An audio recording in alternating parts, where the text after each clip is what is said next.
Bonjour à tous, c'est Pascal des études de neutralité et j'ai de nouveau avec moi aujourd'hui John pour notre podcast hebdomadaire, plus ou moins. Aujourd'hui, nous enregistrons pendant la semaine de Noël et nous réfléchissions à ce dont nous pourrions vous parler pendant la saison de Noël. Car il n'y a pas tant d'événements joyeux en cours et la guerre elle-même n'est pas non plus un sujet joyeux.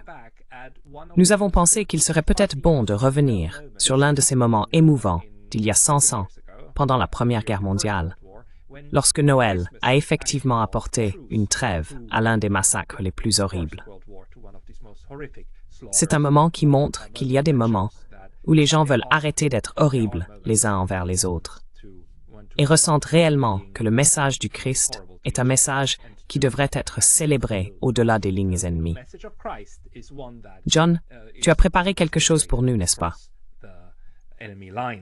John, you prepared something for us, didn't you? Merry Christmas, Pascal, and to all Oui. our viewers. Eh bien, joyeux Noël, Pascal, et à tous nos téléspectateurs. Nous espérons que vous passez un bon moment et probablement que vous ne regardez pas ce podcast le jour de Noël. Mais si c'est le cas, j'espère que vous l'appréciez. Et oui, nous parlons aujourd'hui de la trêve de Noël et voyons quelles leçons nous pourrions tirer de cet événement historique assez unique. Donc, dans les derniers podcasts, comme vous l'avez dit, nous avons abordé des sujets lourds. Nous avons parlé de la guerre en Syrie et des guerres en Palestine, des troubles en Géorgie et d'une dictature de 2 heures en Corée du Sud, allant jusqu'à 6 heures, selon la façon dont on la mesure.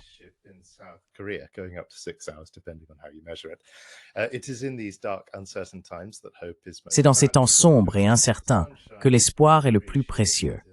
Tout comme le soleil est plus apprécié au cœur de l'hiver britannique que dans le désert arabe brûlant. Nous attendons toujours. Il n'est pas encore apparu. Peu de fois et de lieux dans l'histoire ont pu être plus sombres ou incertains que les tranchées de la Première Guerre mondiale. Et pourtant, c'est à cette époque et en ce lieu précis que l'espoir s'est manifesté dans l'un des événements les plus extraordinaires de l'histoire de l'homme et du conflit. Le sujet d'aujourd'hui est la trêve de Noël de 1914. Alors, que s'est-il passé avant cette trêve? Tout d'abord, il y a eu le coup de feu entendu dans le monde entier, l'assassinat de l'archiduc François Ferdinand, qui a déclenché toutes les alliances de sécurité et arrangements qui avaient été faits auparavant.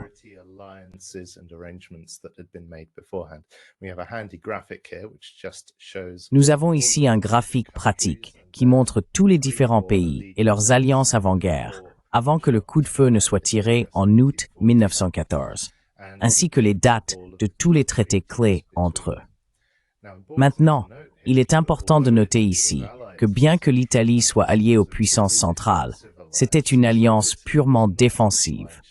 Et donc, l'Italie n'était pas obligée de rejoindre les puissances centrales dans leur guerre contre la Serbie. Et finalement, bien sûr, elle a fini par rejoindre le camp des Alliés, ce qui est une petite particularité curieuse de ces alliances avant-guerre. Donc, sans vous demander pourquoi la Première Guerre mondiale a eu lieu, c'est évidemment un événement marquant dans les relations internationales. Que diriez-vous des erreurs vraiment importantes commises pendant cette période qui ont conduit à ce type de conflit?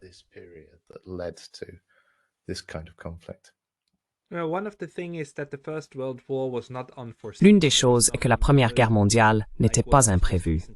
Ce n'était pas un moment comme ce que nous avons récemment vu avec la Syrie, où tout d'un coup, les choses commencent à s'effondrer. La Première Guerre mondiale avait de longs précurseurs, notamment le réchauffement de la situation politique entre, disons, ses 3 principaux acteurs, la Russie tsariste, l'Allemagne du Kaiser Wilhelm et la Grande-Bretagne. Fait intéressant, ces 3 endroits avaient des monarchies au pouvoir, et les monarques étaient tous cousins entre eux. Ils étaient tous cousins de votre reine Victoria, qui a longtemps régné. C'est assez incroyable comment cette femme a réussi à placer tous ses enfants puis ses petits-enfants. Mais ensuite, les petits-enfants se sont retrouvés à des extrémités différentes. Ce qui, bien sûr, semblerait être une recette pour la paix si tous les pays étaient dirigés par la même famille. Et pourtant, And yet, No, it isn't. It was a recipe. Non, non, non, ce n'est pas le cas. C'était une recette pour des désastres d'un autre genre. Et le fait est, je veux dire, le développement politique, en particulier la course aux armements qui se déroulait, était bien connu et bien compris. L'une des conférences les plus importantes qui ont eu lieu étaient les conférences de paix de La Haye de 1889 et 1907. Ces deux conférences ont en fait été convoquées par les Russes et elles étaient censées être des conférences de désarmement, parce qu'il était bien compris que la course aux armements de l'époque était un événement malheureux. Cela rendrait la situation de plus en plus dangereuse. And it would make the situation more and more dangerous. Today we often look back at 1899 and 1900. Aujourd'hui, nous regardons souvent 1899 et 1907 comme des moments de grand idéalisme et vous savez, un effort voué à l'échec. Mais ce n'est pas toute l'histoire. L'histoire principale ici est que les gens comprenaient que c'était très dangereux et qu'ils voulaient faire quelque chose à ce sujet. Malheureusement, les efforts de désarmement n'ont abouti à rien.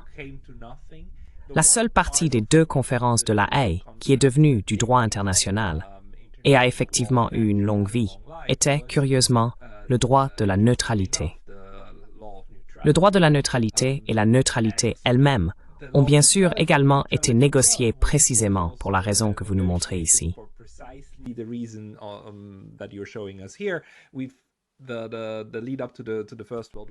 La période précédant la Première Guerre mondiale a également été marquée par la formation d'alliances, et ces alliances étaient intrinsèquement dangereuses. Même Bismarck, qui était mort depuis longtemps au moment de la Première Guerre mondiale, sentait vers la fin du XIXe siècle que ces alliances pourraient en fait provoquer une énorme catastrophe une fois que les dominos commenceraient à tomber. Et comme vous pouvez le voir ici, c'est ce qui s'est passé lorsque, en 1914, Franz Ferdinand, le prince héritier de l'Empire austro-hongrois, a été tué à Sarajevo. Cet événement en lui-même, qui était en fait assez insignifiant, d'accord, c'était une grande nouvelle, mais ce n'était pas si dramatique en termes d'escalade des tensions, a eu un effet domino.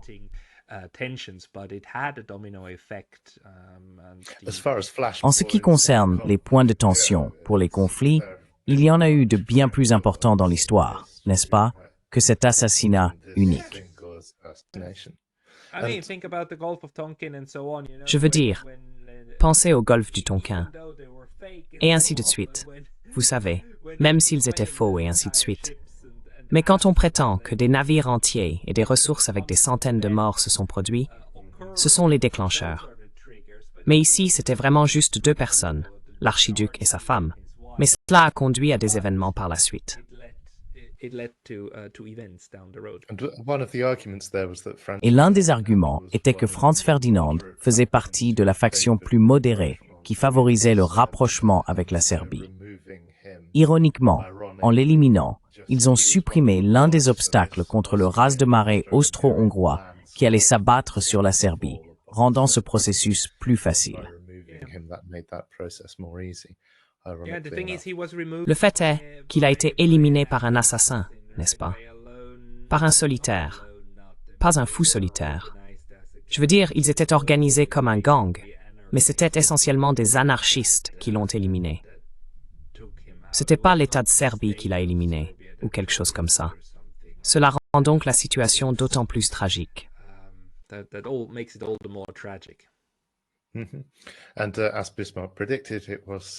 Et comme Bismarck l'avait prédit, c'était une de ces fichues flambées dans les Balkans, pour paraphraser, qui a provoqué l'activation de toutes ces alliances de sécurité interconnectées. Donc après cela, il y a une période très intéressante que nous n'avons pas besoin d'explorer, mais en quelques semaines seulement, toutes ces alliances se mettent en marche. Il y a des diplomates qui essayent de créer la paix ici. Leurs efforts échouent. Il y a des généraux qui poussent à la guerre et qui réussissent évidemment, avec Otzendorf étant un acteur majeur, un général autrichien, non seulement dans le déclenchement de la guerre, mais aussi en s'assurant que la performance de l'Autriche dans la guerre était lamentable. Mais c'est une autre digression que nous n'avons pas le temps d'explorer. Alors, que se passe-t-il à partir d'août 1914? Eh bien, l'Allemagne active son soi-disant plan Schlieffen, ou l'un de ses descendants, l'idée étant d'envahir rapidement la France par la Belgique, de sortir rapidement la France de la guerre, puis de diriger toute sa force vers l'Est pour s'occuper de la Russie.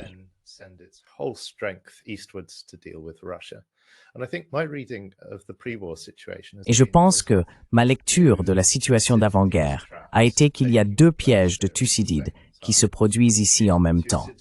Le piège de Thucydide, tel que décrit par Thucydide, le chroniqueur grec, dans ses récits de la guerre du Péloponnèse, est le cas où la force d'une puissance croît pour défier l'hégémon de l'époque, ou sinon l'hégémon, alors une puissance plus forte, dans un ordre multipolaire.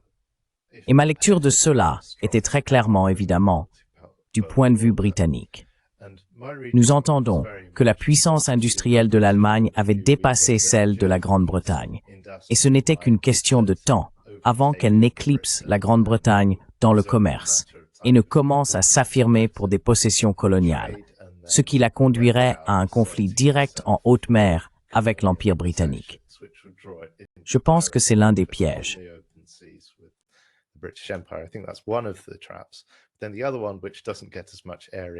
Ensuite, l'autre, qui n'est pas autant diffusé dans les médias anglophones, est entre l'Allemagne et la Russie. L'Allemagne a justement évalué que même si l'Allemagne était alors beaucoup plus grande et occupait une population plus importante qu'elle ne le fait maintenant par rapport au reste de l'Europe, la Russie l'était encore plus, et la Russie se modernisait. Elle tirait des leçons de 1904, lorsqu'elle a perdu la guerre russo-japonaise, et elle avait aboli le servage depuis longtemps, mais commençait progressivement à se libéraliser et à mettre en œuvre toutes ces réformes de modernisation, posant de nombreux chemins de fer et augmentant sa capacité de mobilisation. Et je pense qu'il y avait une grande crainte en Allemagne que cela ne supprime sa position prééminente en tant que principale puissance militaire terrestre en Europe à l'époque.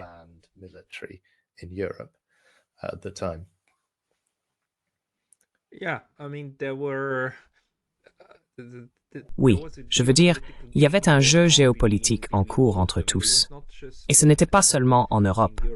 En fait, c'était aussi en Asie centrale, où ces puissances se faisaient concurrence, parfois violemment, parfois purement économiquement. Mais c'est intéressant. Je veux dire, aujourd'hui, nous parlons de multipolarité. Et à cette époque, c'était le système en place.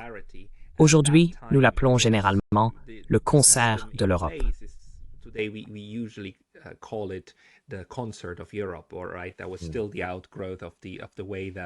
C'était encore le résultat de la façon dont les guerres napoléoniennes se sont terminées en 1815. Et vous aviez en fait plus ou moins un équilibre des pouvoirs installés. Mais cet équilibre n'était pas stable dans le sens où les différents États n'essayaient pas d'étendre leur territoire et surtout leur possession coloniale aux dépens des autres. De plus, il y avait des querelles très anciennes, la plus importante probablement entre la Prusse, l'Allemagne et la France. La France était encore très amère d'avoir perdu l'Alsace et la Lorraine au profit des Allemands dans les années 1870. Donc il y avait des animosités. Et l'une des choses qui continue de me choquer à propos de la Première Guerre mondiale, c'est que si vous regardez cette période, je veux dire, peut-être devrais-je vous rendre la parole, parce que nous sommes encore en août. Je suis vraiment intéressé d'entendre ce que vous avez à dire ici. L'une des choses les plus choquantes est que si vous regardez le moment où la guerre se transforme de ce genre de conflit à petite échelle, encore en négociation, mais pas vraiment. Et puis en fait, à la fin août et début septembre, les déclarations de guerre commencent à fuser de tous côtés. Les Allemands déclarent la guerre à la France, et la France à l'Allemagne, et les Britanniques à l'Allemagne. Les Allemands passent par la Belgique, et tout le monde déclare la guerre à tout le monde. Ensuite, ils commencent à mobiliser les forces. Quand vous regardez les photos, ce sont des gens heureux. Ils célèbrent tous la déclaration de guerre à Londres. Regardez le palais de Buckingham. Ils agitent tous leurs chapeaux. at Buckingham Palace. They're all waving their hats. So do the Germans in Ainsi en est-il des Allemands autour du Kaiser. Ainsi en est-il des Français. Tout le monde est content que finalement quelque chose se passe, que finalement quelque chose ait changé. Et ces soldats partent en guerre. La fameuse image des Allemands, écrivant sur leurs wagons, qu'ils sont, vous savez, dans les wagons de train, écrivant là « À bientôt à Paris pour Noël sur les Champs-Élysées ». Ce genre de bêtises, sérieusement. Et ils étaient heureux de partir en guerre. Et c'est ce qui me choque le plus quand on voit que les gens veulent faire la guerre. Pas seulement les élites bellicistes et les aristocrates et les rois et les reines. Non. Les simples soldats aussi, quand ils pensent qu'ils vont vers l'aventure. Au lieu de « Oh mon Dieu, je vais aller dans le hachoir à viande et mourir de manière horrible quelque part dans une tranchée. »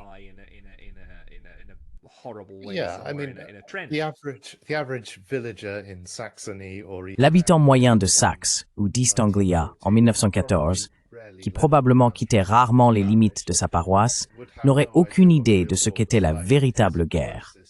Et sa compréhension la plus proche en serait à travers la propagande nationale, les journaux et le football. Il considérait donc cela comme une sorte d'exercice sportif sur la grande scène, une démonstration de domination, une joute héroïque entre deux chevaliers, sans se rendre compte qu'il s'agissait en réalité d'un massacre très sordide et sanglant, comme Churchill l'a souligné plus tard. Mais passons rapidement à Noël. Ce n'était bien sûr pas sur les Champs-Élysées. L'Allemagne a donc envahi la Belgique. Il y avait une guerre totale entre toutes les parties de ce graphique, sauf l'Italie. Et je ne pense pas que la Bulgarie ait rejoint avant 1915 non plus, en octobre 1915. Et oui, il y avait cette très grande confiance, particulièrement du côté des Alliés.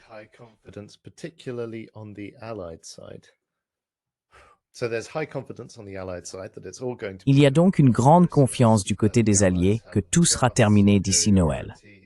Les Alliés ont une supériorité écrasante en termes de main-d'œuvre et de capacité industrielle. La France et la Grande-Bretagne sont les plus grands empires coloniaux par l'étendue territoriale dans le monde à cette époque. Ensemble, ils contrôlent une grande partie de la surface du globe. Et leur ennemi menait une guerre sur 2 fronts, alors qu'ils menaient chacun une guerre sur un demi-front, techniquement, si on la divise entre eux. De plus, le contrôle britannique de la mer signifiait un blocus naval total des puissances centrales, bien que cela ne devienne décisif que beaucoup plus tard dans la guerre en raison de divers facteurs. Et il y avait cette idée que la victoire n'était qu'une question de temps. C'était aussi une question de sang, malheureusement. Alors, était-ce une incompétence militaire qui a conduit cette guerre à s'éterniser et à ne pas être une victoire rapide et décisive de part et d'autre? Eh bien, je ne pense pas que ce soit tout à fait juste de le dire.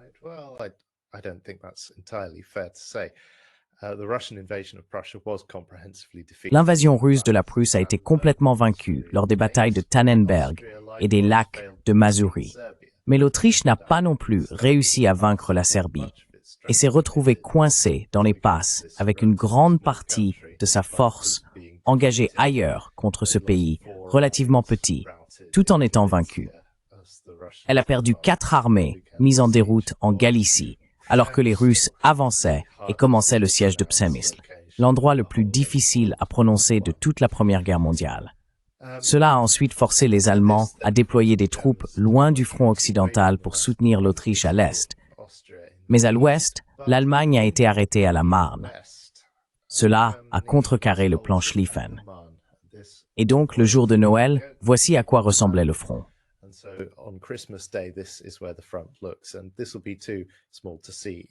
Et cela sera trop petit pour voir en détail, mais tout ce que vous devez savoir, plus ou moins, c'est que le bleu représente les Français et les Britanniques, et le rouge représente les Allemands, car pour une raison quelconque, toutes les cartes placent le côté anglo en bleu et leurs ennemis en rouge. Je ne sais pas pourquoi ils font cela. J'imagine que c'est une sorte de codage de jeu vidéo, mais c'est juste ce qui se passe. Et oui, voilà où nous en sommes. Nous avons eu la course à la mer. La première bataille de la Marne s'est conclue avec l'Allemagne prenant beaucoup de territoire, mais étant ensuite arrêtés au nord de Paris. Puis, il y a la course à la mer, alors que les deux camps s'enterrent et construisent des tranchées jusqu'à la Manche, ce qui entraîne ces lignes de fortification et de tranchées. Et puis il y a la bataille d'Ypres, qui dure plus d'1 mois, alors que les deux camps essayent de percer et échouent.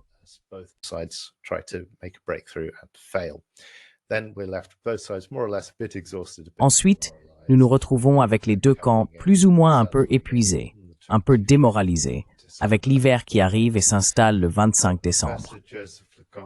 Le professeur Joseph Lecomte, professeur adjoint d'histoire, écrit « La Grande Guerre faisait rage sans conclusion depuis 5 mois féroces. Déployée en France, la majeure partie de la force expéditionnaire britannique originale de 160 000 hommes avait été anéantie à Mons, Le Cateau et Ypres. Les pertes parmi les armées françaises et allemandes étaient encore plus stupéfiantes. À la fin de décembre, elles avaient subi des pertes au combat de bien plus de 600 000 soldats, avec beaucoup d'autres blessés ou portés disparus. Une grande partie des combats était au corps à corps. Et pourtant, la veille de Noël, les armées des deux côtés du front occidental ont déposé leurs armes, chanté des hymnes et traité leurs ennemis comme des frères.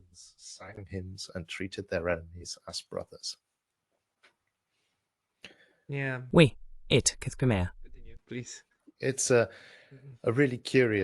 C'est un morceau d'histoire vraiment curieux. Cela, qu'au milieu de tout cela, les gens soient capables de s'embrasser en tant que personnes communes et ordinaires. Et je pense que pour toutes les prétentions de supériorité européenne du XIXe siècle et toute la dichotomie civilisation contre barbarie, cet épisode bref de civilisation au milieu de la barbarie totale était le plus proche qu'ils aient atteint pour suivre cette prétention. J'aime à penser que si nous avions une société parfaite, une société mondiale, parfaitement organisée, qu'elle soit internationale ou autre, elle serait telle que lorsqu'on est contraint de se battre, cela aboutirait à une trêve permanente, en raison de l'incapacité ou du manque d'envie des combattants au niveau individuel de s'entretuer de sang-froid au nom d'une grande idée. Mais c'est évidemment très idéaliste.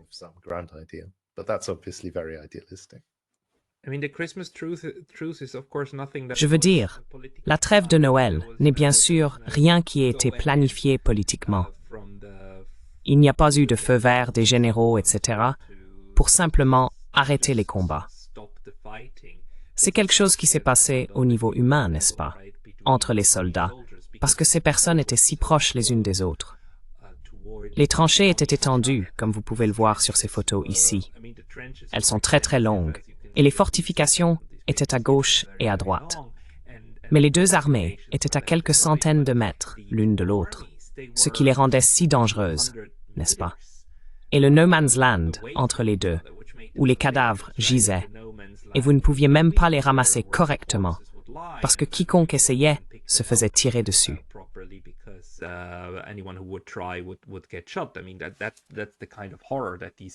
Je veux dire, c'est le genre d'horreur que ces pauvres hommes ont dû endurer des deux côtés.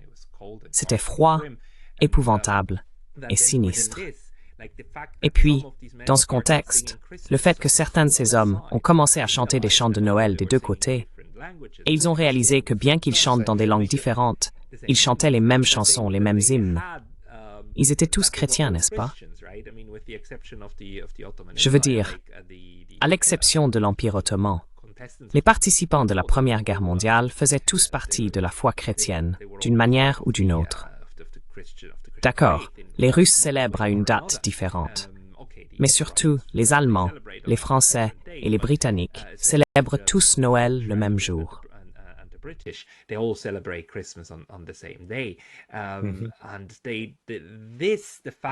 Et cela, le fait qu'ils savaient tous que c'était Noël, et le fait qu'ils pouvaient entendre les hymnes de l'autre côté, leur a fait réaliser, comme, d'accord, malgré toute la diabolisation, vous réalisez que non, en fait, ce sont des gens qui partagent tant avec nous.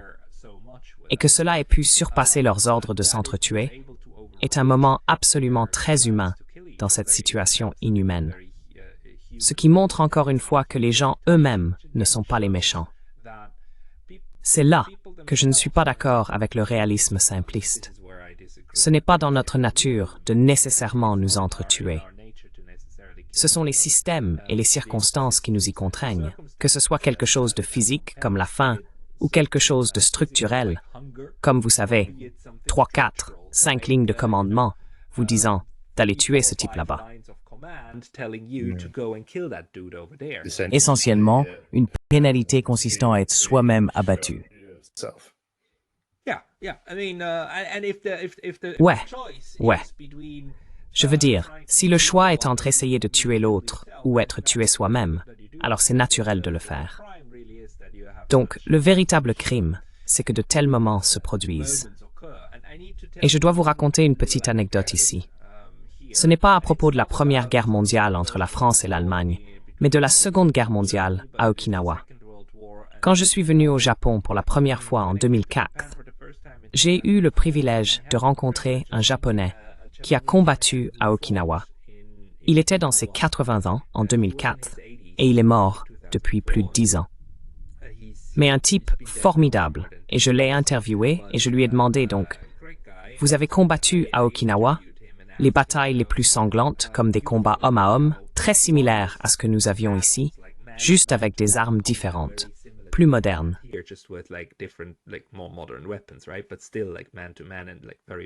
D'accord, mais quand même, comme un combat d'homme à homme est très très sanglant. Et je lui ai demandé, « Alors comment as-tu survécu ?» Et il m'a dit, écoute, la règle d'or pour lui était très simple. Tu cours toujours avec les balles, jamais contre, peu importe d'où elles viennent. Eh bien, tu es un homme sage, parce que la propagande te dira que tu dois courir droit dans la grêle de balles, n'est-ce pas? Mais tout soldat qui sait vraiment, qui aime vraiment sa propre vie, essaiera d'éviter cela. Donc, évite les balles. Et malheureusement, le système de guerre essaie de rendre cela aussi difficile que possible, n'est-ce pas?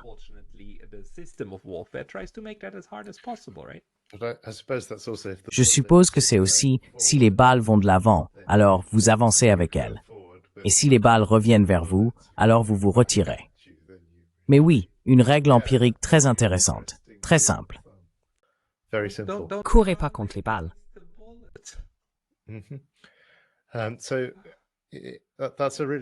C'est donc une anecdote vraiment intéressante. Revenons à Noël 1914. Cela a commencé par des chants de Noël, dans la plupart des endroits, la nuit de la veille de Noël. Dans certaines parties de la ligne, les tirs ont cessé à midi la veille de Noël, non pas par consentement mutuel, mais par coïncidence mutuelle, ce qui était une chose curieuse. Et puis plus tard, les deux camps sont entrés dans le No Man's Land pour récupérer leurs morts et leurs blessés. Il est assez remarquable de penser qu'il y aurait eu des hommes blessés allongés dans des trous d'obus dans le No Man's Land des deux côtés, célébrant Noël de part et d'autre, et que leurs amis ne pouvaient pas les secourir, car dès qu'ils levaient la tête, ils craignaient d'être abattus.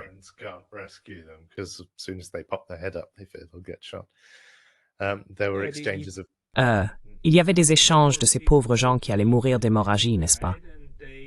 Et tout ce qu'ils pouvaient faire, c'était faire semblant d'être morts, pour qu'aucun sniper ne tente de les atteindre, n'est-ce pas? Ou que personne ne tente de les éliminer. Donc, c'est absolument horrible.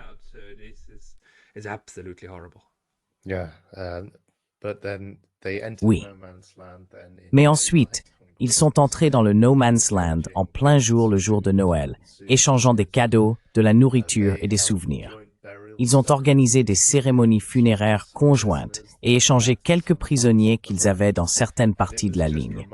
C'était tout simplement remarquable de voir des dizaines d'hommes se rassembler ouvertement en plein jour dans le No Man's Land. Je ne pense pas que cela se soit reproduit pour le reste de la guerre. Il y a eu une trêve plus petite en 1915. En 1916-17, pas de trêve. Autant que je sache, c'était un phénomène du front occidental, et cela n'a pas eu lieu sur le front oriental pour de nombreuses raisons.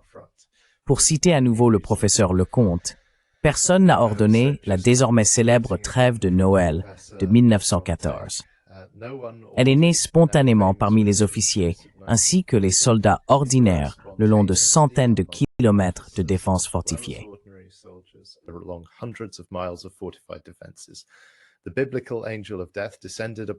L'ange de la mort biblique est descendu sur les foyers d'Égypte pendant la captivité d'Israël et les a détruits.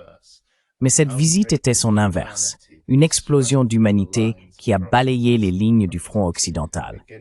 À partir de la veille de Noël et jusqu'au jour de Noël, les machines à tuer de la Grande Guerre se sont tues. Entre les tranchées, les adversaires détestés et amers se sont rencontrés autour de l'arbre de Noël et ont chanté des chants de Noël. Joseph Wenzel, un soldat de l'infanterie allemande, a écrit à ses parents « Cette vision unique dans une vie, je ne l'oublierai pas. » Les soldats sont sortis de leurs tranchées et ont salué leurs adversaires dans le No Man's Land. Ils se sont rassemblés pour chanter « Stille Nacht »,« Douce nuit » et pour échanger de la nourriture, des boissons et du tabac.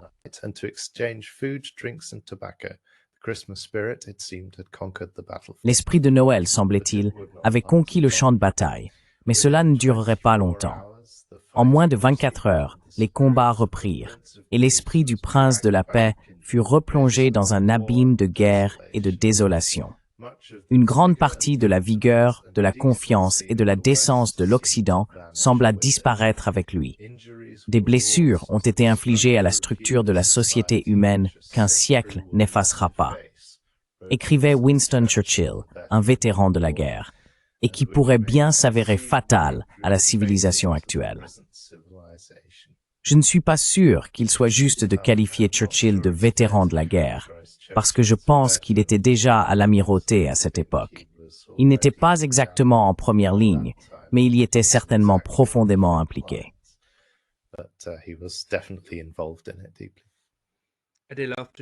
Ils adorent faire ça, n'est-ce pas?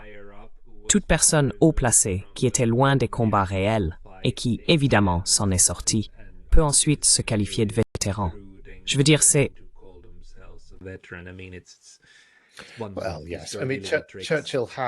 Eh bien, oui. Je veux dire, Churchill avait combattu, mais je ne suis pas sûr qu'il se soit réellement décrit comme un vétéran de la Première Guerre mondiale. Je n'ai pas vu cela. Mais il a combattu dans de nombreuses guerres impériales avant cela. Il était juste assez âgé et assez haut placé à ce moment-là pour ne pas être impliqué sur les lignes de front, d'après ce que je comprends. Il a été impliqué dans la planification de Gallipoli, par exemple, qui a été un désastre, bien que cela ait également été qualifié de seule idée stratégique originale que les Alliés aient eue pendant les 4 années de conflit, ce qui ressemble aussi à un désastre, si vous me demandez. Mais voilà. Passons maintenant à quelques témoignages oculaires.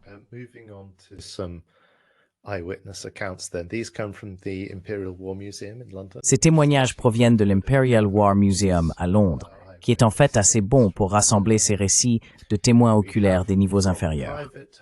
Nous en avons un de Private Marmaduke Walkington. C'est un vrai nom. Pouvez-vous deviner pour quel camp il a combattu? Les Russes. Presque, mais pas tout à fait. Donc, il dit, nous étions en première ligne, nous étions environ 300 mètres des Allemands, et nous avions, je pense, la veille de Noël, chanté des cantiques, et ceci, cela, et d'autres choses. Les Allemands avaient fait de même. Et nous étions criés des choses, parfois des remarques grossières, plus souvent des remarques plaisantes. Quoi qu'il en soit, un Allemand a finalement dit, « Demain, vous ne tirez pas, nous ne tirons pas. » Et le matin est venu. Et nous n'avons pas tiré, et ils n'ont pas tiré.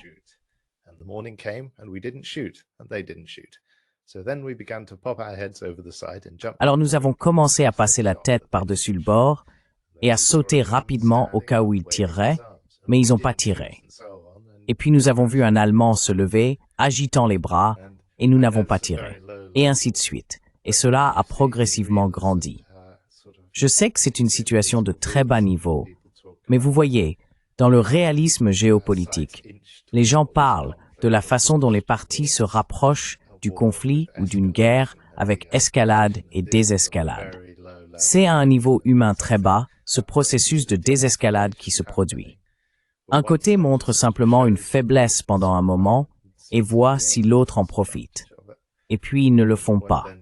Peut-être montre-t-il une faiblesse en réciprocité et vous avez progressivement une désescalade d'un état de conflit mortel vers un échange de tabac. Et je veux dire, vous voyez aussi comment la construction de la confiance fonctionne à un niveau micro, n'est-ce pas? Le fait que l'autre n'ait pas tiré vous a donné la confiance d'essayer quelque chose de plus. Je veux dire, ces personnes qui ont risqué leur tête, ou même se sont tenues au-dessus des tranchées, elles ont risqué leur vie, n'est-ce pas? Je veux dire, c'était énorme. Et le fait que de l'autre côté, personne n'ait tiré, signifie aussi qu'il n'y avait pas ces fanatiques fous qui voulaient tuer à tout prix. Ils comprenaient ce qui se passait, et leur instinct leur disait de se retenir et de ne pas tirer sur cet autre qui se tenait là de bonne foi. Et puis, vous y avez déjà fait allusion, n'est-ce pas? Cela ne s'est produit qu'en version plus petite, en 1915, et plus du tout en 16 et 17. Parce que les ordres étaient, je veux dire, c'était assez clair que cela ne devait plus se reproduire, n'est-ce pas?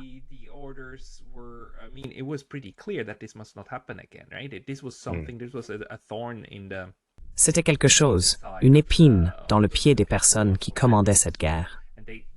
Et ils ont ensuite activement essayé d'empêcher des moments comme celui-ci. Et vous savez, en termes militaires, il y a même un mot péjoratif pour cela. On appelle ça la fraternisation avec l'ennemi, comme si devenir frère était quelque chose de négatif. Mais c'est ce que la machine de guerre essaie de faire. Elle essaie de couper les liens entre les gens et de les monter les uns contre les autres. Et ici, nous avons eu un moment où cette stratégie, probablement parce que c'était le début de la guerre, probablement parce que les choses n'étaient pas bien réfléchies, probablement parce qu'il y avait encore beaucoup de bienveillance chez ces gens. Non seulement de la bienveillance, mais aussi de l'opposition au massacre pur, qu'ils ont réellement ressenti le besoin, l'envie et le sentiment d'essayer qu'un jour de Noël avec leurs ennemis.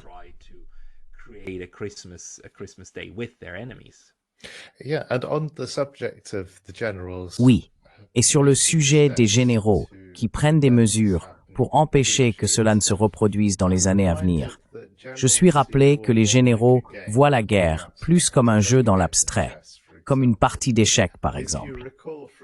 Et si vous vous souvenez de Harry Potter, de tous les endroits, il y a une scène absurde où les pièces d'échecs dans Harry Potter sont sentientes, n'est-ce pas?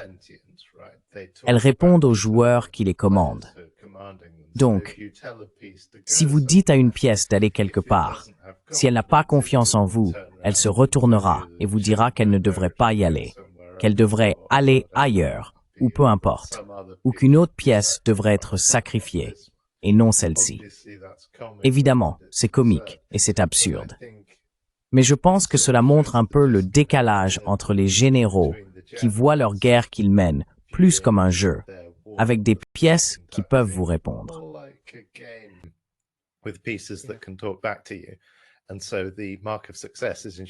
Et donc, la marque du succès est de s'assurer que les pièces sont prêtes à suivre vos ordres jusqu'à leur propre destruction pour que vous gagniez la partie, ou que votre camp gagne la partie, ou que vous gagnez la partie au nom de celui pour qui vous la jouez. Et oui, je pense que c'est une petite anecdote vraiment curieuse. Nous avons une citation d'un officier d'artillerie appelé Richner, un Allemand qui fraternisait avec des soldats français. Assez curieusement, je me souviens très bien de Noël. Je me souviens du jour de Noël où les soldats allemands et français ont quitté leurs tranchées, sont allés vers les barbelés entre eux avec du champagne et des cigarettes à la main et ont eu des sentiments de fraternisation et ont crié qu'ils voulaient finir la guerre. Et cela n'a duré que 2 jours, 1 jour et demi vraiment. Et puis, un ordre strict est venu, disant qu'aucune fraternisation n'était autorisée et nous devions rester dans nos tranchées. C'est exactement ce que vous disiez.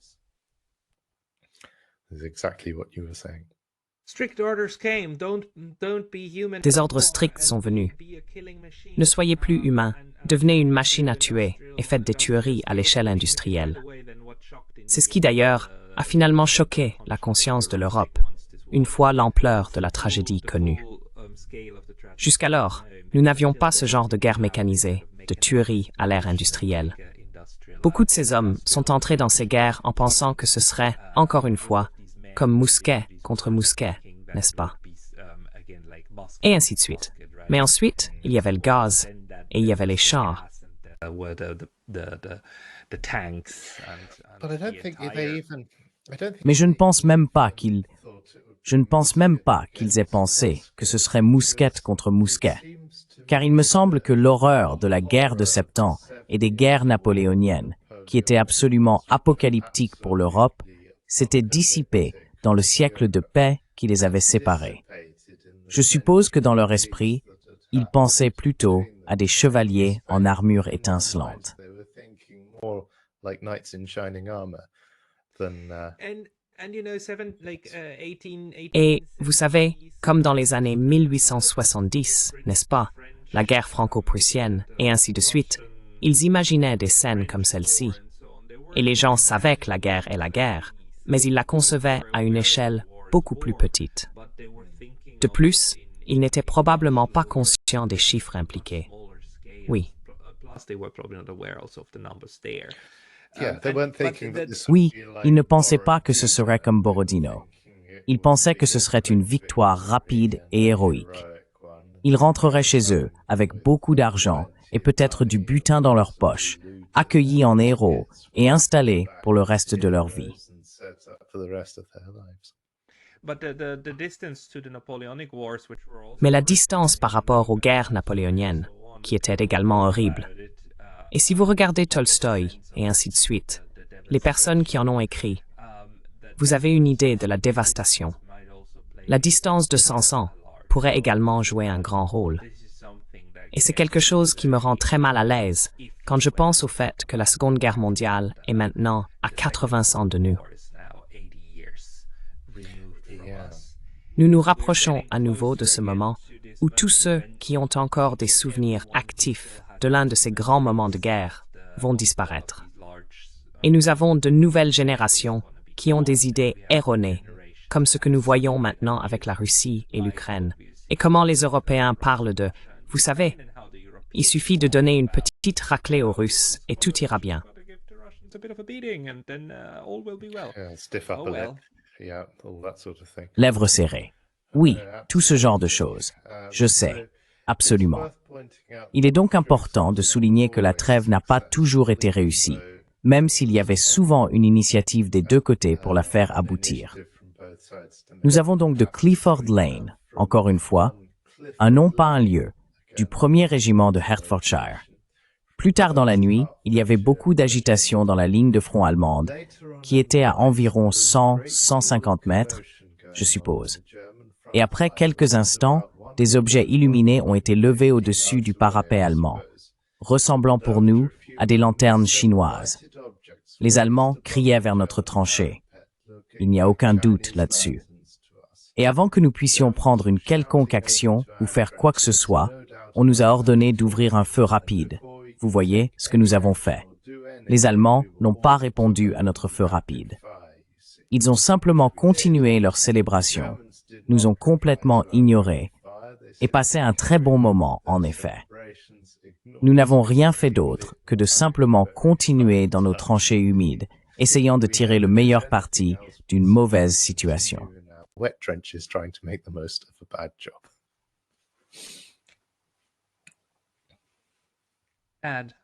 Mauvais. Je veux dire, même ces petits moments ont été enlevés aux gens. Par mauvais, je veux dire des commentaires tout simplement horribles. It's weird to think as well that the units. Il est étrange de penser également que les unités qui seraient peut-être les plus respectées ou les plus admirées, les unités modèles, seraient les plus efficaces et disciplinées, et celles qui seraient le moins susceptibles de céder à un élan d'humanité en toutes circonstances. Il est donc curieux de penser que les attentes sociales générales dans ce cas vont totalement à l'encontre de l'humanité, ce qui arrive souvent dans la guerre organisée.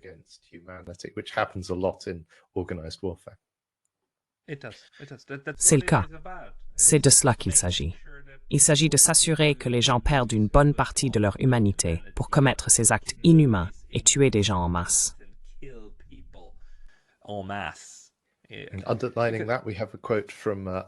En soulignant cela, nous avons une citation d'Archibald Stanley.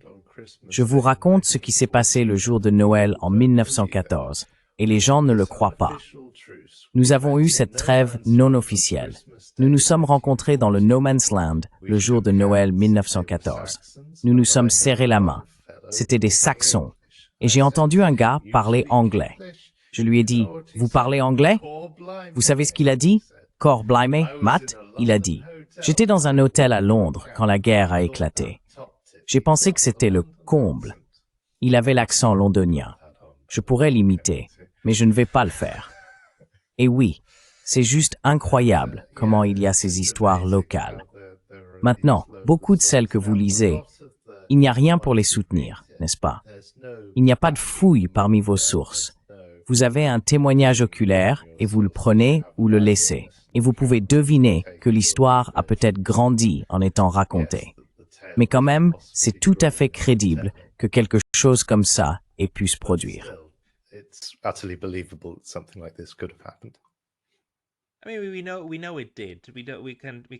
Je veux dire, nous savons que cela s'est produit. Nous pouvons parler des anecdotes, qu'elles se soient déroulées comme elles ont été racontées ou non, mais nous savons que ces grandes instances massives de fraternisation à travers les tranchées ont eu lieu. Donc, celle-là est sans aucun doute la vérité. Et puis, comment les soldats individuels l'ont vécu? Eh bien, je veux dire que c'est secondaire. Probablement que ce ne l'est pas. C'était une motivation principale, mais cette image provient-elle réellement de l'une d'elles? Yes, these are photos from the Imperial War Museum. Oui, oui, ce sont des photos du musée de la guerre impériale, des soldats réels, allemands et leurs ennemis, donc à la fois français dans certains cas et britanniques dans d'autres, principalement britanniques, qui ont pris des photos ensemble parce qu'il y avait des appareils photos sur les lignes pour la reconnaissance et toutes sortes de choses. Et ces photos ont perduré. Donc je pense que j'en ai 3 ici, mais il y en a plus sur le site du musée de la guerre impériale que vous devriez absolument consulter si vous voulez en savoir plus à ce sujet, car il couvre ce genre de choses tout le temps en tant que question d'histoire. Et il y a encore une citation. Voyez les uniformes allemands, très allemands et très britanniques côte à côte là-bas. Une dernière citation que je vais lire ici. Nous avons reçu des ordres. Descendez dans la tranchée, retournez dans vos tranchées. Chaque homme, de bouche à oreille dans chaque tranchée, tout le monde retourne dans vos tranchées, en criant. Les généraux derrière ont dû le voir et devenir un peu suspicieux. The generals behind must have seen it and got a bit suspicious. So what they did, they gave orders for a battery of guns. Alors ce qu'ils ont fait, c'est qu'ils ont donné l'ordre à une batterie de canons derrière nous de tirer, à une mitrailleuse de s'ouvrir et aux officiers de tirer des revolvers sur les Jerry. Bien sûr, cela a relancé la guerre. Oh, nous les maudissions en enfer, maudissant les généraux et tout ça. Vous voulez vous lever ici dans ce bazar. Peu importe que vous donniez des ordres depuis votre grand château et que vous vous promeniez dans vos grandes voitures. Nous détestions la vue des foutus généraux. C'est de George Ashurst. That's from one George Ashurst. C'est exactement le genre de sentiment que les gens devraient avoir eu. Et vous savez, je sais que c'est idéaliste, et ainsi de suite, comme ce slogan pacifiste des années 1970. Imaginez qu'il y ait la guerre et que personne n'y aille. C'est exactement ça. C'est comme, oui, si vous ne pouviez pas mobiliser toutes ces personnes pour ensuite mourir pour vous dans les tranchées, alors cela reviendrait à quelques personnes devant jouer aux échecs pour le résoudre. Bien sûr, nous ne pouvons pas arrêter la guerre avec ces slogans, mais il vaut la peine de se rappeler que ce sont ces hommes individuels, et maintenant aussi des femmes, qui meurent en première ligne dans les guerres qui se déroulent actuellement en Ukraine, au Moyen-Orient, en Asie de l'Ouest. Oui, les personnes qui sont déployées pour combattre cela. Et ces moments nous rappellent qu'il y a de l'humanité, après tout.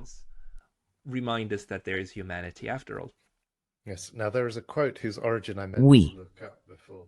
Maintenant, il y a une citation dont je voulais vérifier l'origine avant le podcast, mais peut-être que nos commentateurs peuvent la mettre dans la section des commentaires, qui je pense illustre vraiment cet événement. Et c'est que la guerre est un endroit où de jeunes hommes qui ne se détestent pas s'entretuent au nom de vieux hommes qui se détestent mais ne s'entretuent pas. Each other, but do not kill each other.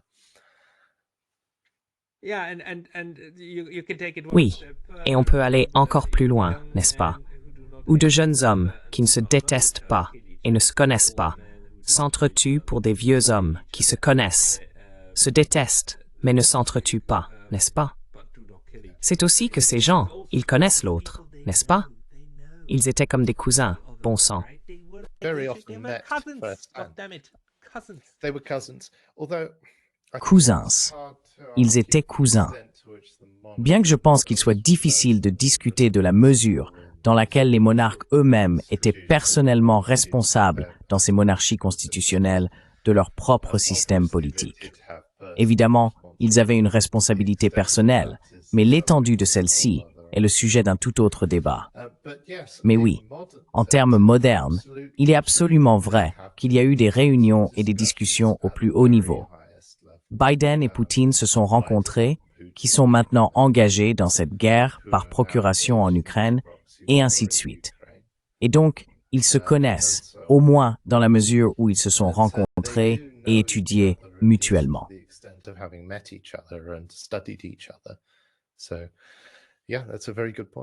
Donc, oui, c'est un très bon point. Maintenant, il y avait beaucoup de personnes célèbres impliquées dans la Première Guerre mondiale. Et bien que beaucoup d'entre elles n'aient pas été directement impliquées dans la trêve de Noël, ou aient rejoint la guerre par la suite, lorsque la conscription de masse est devenue une réalité, même jusqu'en Grande-Bretagne, l'un des personnages que j'aime souvent mentionner est Tolkien. En uniforme de la Première Guerre mondiale, il a combattu dans la guerre à partir de 1916 et à la fin, tous ses amis les plus proches, sauf un, avaient été tués, ce qui est un bilan assez incroyable. Il a étudié à Oxford et a dirigé des hommes issus de villes minières, de meuneries et de tissage du Lancashire.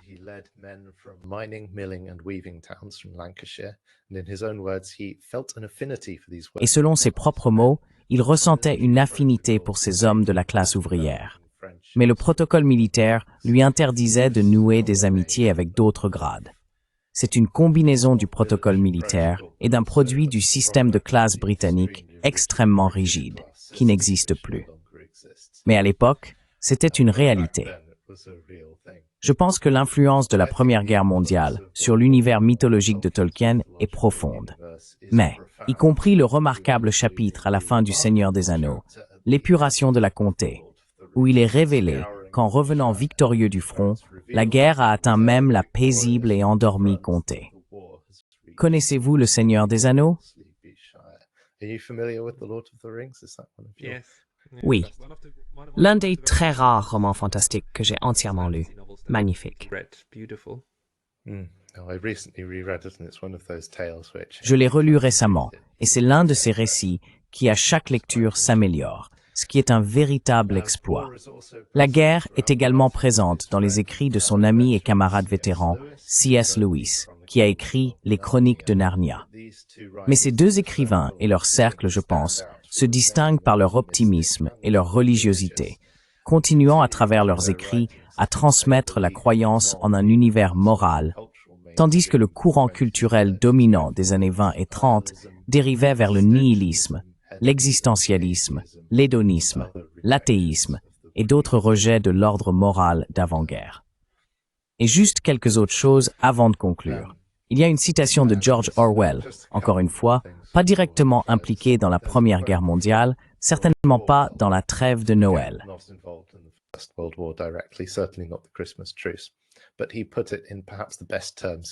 Mais il l'a exprimé peut-être de la meilleure façon en anglais, cette sorte d'absurdité de la guerre, dans son livre Pourquoi j'écris, dans un essai intitulé Le lion et la licorne. Pendant que j'écris, des êtres humains hautement civilisés volent au-dessus de ma tête en essayant de me tuer. Ils ne ressentent aucune inimitié contre moi en tant qu'individu, ni moi contre eux. Ils ne font que leur devoir, comme on dit. La plupart d'entre eux, j'en suis sûr, sont des hommes bienveillants et respectueux des lois qui ne rêveraient jamais de commettre un meurtre dans la vie privée. D'un autre côté, si l'un d'eux réussit à me réduire en morceaux avec une bombe bien placée, il n'en dormira pas plus mal. Il sert son pays, qui a le pouvoir de l'absoudre du mal. Serving his country, which has the power to absolve him from evil. This reminds me of another anecdote. Cela me rappelle une autre anecdote que j'ai moi-même vécue.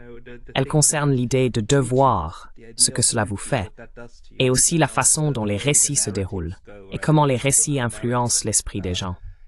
L'anecdote est que j'étais avec un ami américain il y a de nombreuses années. Nous étions assis dans un restaurant, et il est végétalien, en fait. Végétarien, je pense végétalien. Dans ce restaurant, nous pensions que ce que nous mangions était végétalien, mais il s'avère qu'il avait accidentellement mangé un morceau de poisson, une sorte de chair coupée, ce qu'il n'a réalisé que lorsque nous lui avons dit. Quand nous lui avons dit, il a été assez choqué et a dit « Oh non, j'ai juste envie de vomir. J'ai contribué à la mort d'un autre être. » I feel like vomiting. I contributed to the death of another being.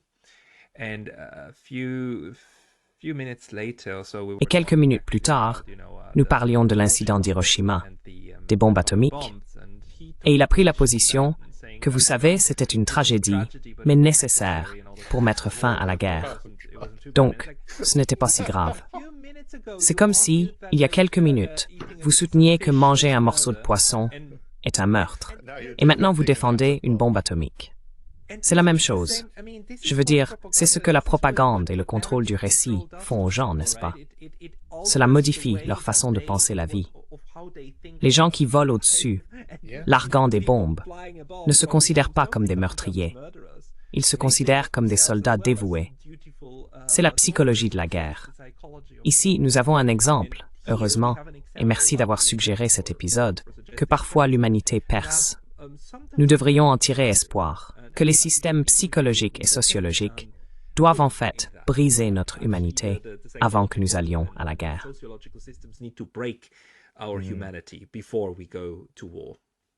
No, absolutely. I think it's also worth Absolument. Je pense qu'il est également important de reconnaître à quel point il y a une sorte de guerre des classes incarnée dans cette échelle massive de guerre. Certainement, une fois la conscription mise en place, vous avez un grand nombre de personnes, souvent issues de la classe ouvrière la plus pauvre, et leurs enfants, envoyés se battre, tuer et mourir en première ligne. Bien qu'il y ait eu encore une grande mobilisation de l'aristocratie, notamment en Grande-Bretagne et en Allemagne à l'époque, qui était en charge de la machine militaire. La machine militaire combattait ostensiblement dans leur intérêt et sous leur direction. On ne pouvait pas en dire autant des ouvriers agricoles, qui seraient enrôlés et envoyés se battre, remplis d'idées sur le fait qu'ils faisaient de grandes choses pour leur pays. Il me semble que, si tant est que ce soit le cas, la guerre de masse est l'épitome de la guerre des classes, parce qu'elle n'est pas seulement menée contre les personnes qui se battent, mais elle est menée avec elles dans ce cas.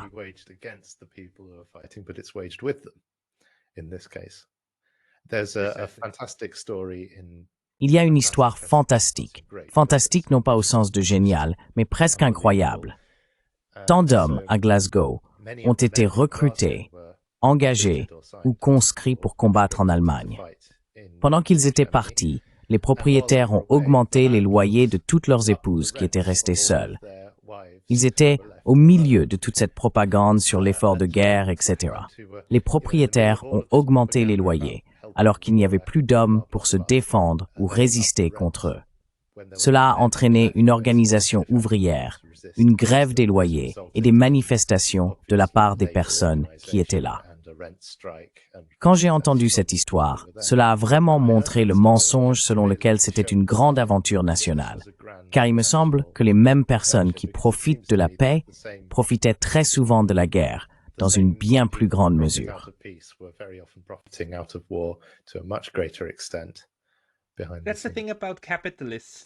C'est ça le problème avec les capitalistes. Ils sont capables de tirer profit à la fois de la guerre et de la paix.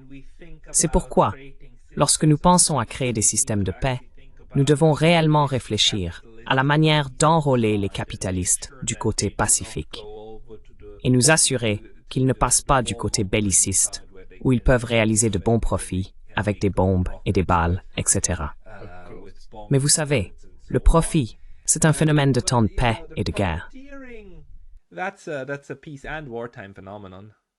Yes, and it's also worth pointing out that many would argue Oui. rent Et il convient également de souligner que beaucoup soutiendraient que le loyer lui-même n'est pas un comportement capitaliste. C'est un comportement féodal, parce qu'il s'agit de recherche de rente. Mais c'est un point assez technique. C'est tout ce que j'ai préparé sur la trêve de Noël. J'espère que cela vous a apporté quelque chose. C'était vraiment intéressant d'avoir cette discussion, d'entendre vos anecdotes et votre point de vue sur les relations internationales. Si nous avons fait quelques digressions de trop, nous vous présentons nos excuses. Mais sinon, ce fut un plaisir, Pascal. But otherwise, it's been a pleasure, Pascal. Likewise, John. De même, John. Et à vous et à tout le monde, joyeux Noël, bonne année, et restez en paix. Stay peaceful.